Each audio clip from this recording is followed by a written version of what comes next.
নমস্কাৰ বন্ধুসকল জংকি ট্ৰেডাৰ্ছ চেনেলটোলৈ আপোনালোক সকলোকে স্বাগতম জনালোঁ। আজি 17 তাৰিখ 1 মাহ 2023 চন।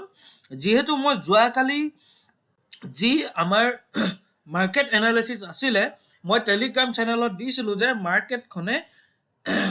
মাৰ্কেটে আপোনালোকক দিছিলোঁ যে এনেকৈ যাব, এই ছাপৰ্টৰ পৰা এনেকৈ ওপৰলৈ যাব, নতুবা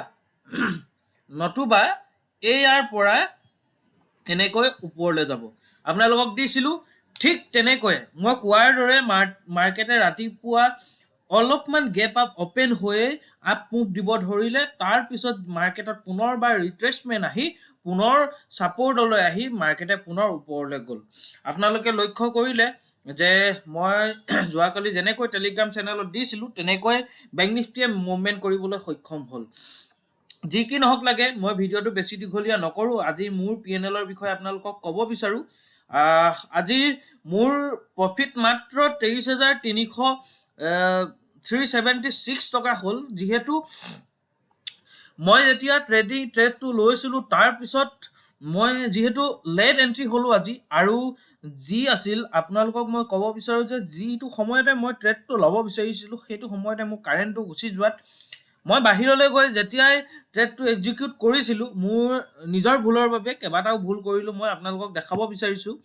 সেই একেটাই 42,100 চি মই প্ৰথমতে 304 ৰুপিছত মই বাই কৰিছিলোঁ, কিন্তু মই অৰ্ডাৰটো লিমিট লগাই থোৱাৰ বাবে অৰ্ডাৰটো এক্সিকিউট নহ'ল। পিছত মই পজিশ্যনত চাইছোঁ যে অৰ্ডাৰটো এক্সিকিউট নহ'ল, কিন্তু তাৰপিছতো মাৰ্কেটে যথেষ্টখিনি মুভমেণ্ট কৰি দিলে।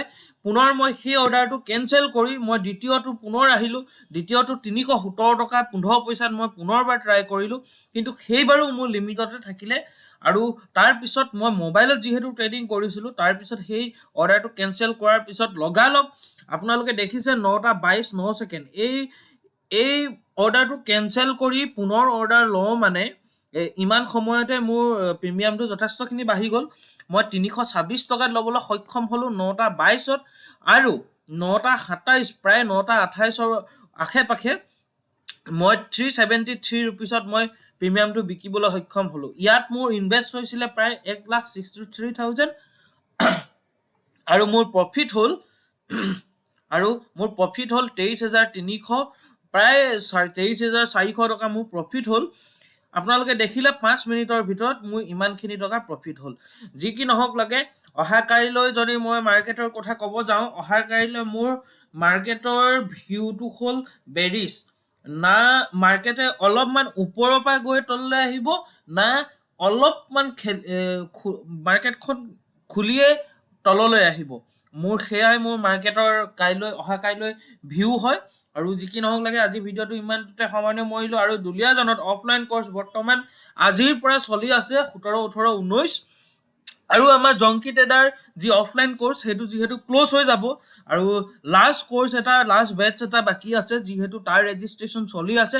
আপোনালোকে যদি কৰিব বিচাৰে কৰি ল'ব পাৰে। 28, 29 আৰু 30 জানুৱাৰীত গুৱাহাটীত অনুষ্ঠিত হ'ব, আৰু ইয়াৰ ৰেজিষ্ট্ৰেশ্যনৰ লাষ্ট ডেট হ'ল 25 তাৰিখে। আপোনালোকে 7,000 টকাৰে ৰেজিষ্ট্ৰেশ্যন কৰিব লাগিব। ইয়াত আপোনালোকৰ হোটেলৰ থকা ইনক্লুড থাকিব, আৰু খোৱাটো আপোনাৰ নিজৰ হ'ব। আৰু যদি চিট একেবাৰেই কম, যদি আপোনালোকে বুকিং কৰা নাই কৰি লওক, নহ'লে শেষ হৈ যাব। আৰু তাৰপিছত আমাৰ ইয়াৰ পৰা কোনো ধৰণৰ আমি কোৰ্চ প্ৰভাইড নকৰোঁ। আৰু যিসকল ষ্টুডেণ্টে আমাৰ ইয়াত শিকি গৈছে প্ৰত্যেকেই প্ৰফিটেবল হৈ তেওঁলোকে সদায় মোলৈ স্ক্ৰীনশ্বট পঠায়, আৰু সেই স্ক্ৰীনশ্বট মই টেলিগ্ৰামত চেণ্ড কৰি আছোঁ। আপোনালোকে নিশ্চয় চাব যে প্ৰত্যেকজন মানুহেই ছাকচেছফুল হৈছে। আৰু আমিও ভাবোঁ যে আমি লাষ্ট যেতিয়া কোৰ্চ কৰিব বিচাৰিছোঁ, আপোনালোকক আমি ফুল ডেডিকেশ্যনত আমি কোৰ্চটো কৰিবলৈ আগবাঢ়ি আহিছোঁ। যদি আপোনালোকে বিচাৰে তেনেহ'লে জইন কৰক। ভিডিঅ'টো ইমানখিনিতে সামৰিলোঁ। আপোনালোকৰ দিনটো শুভ হওক।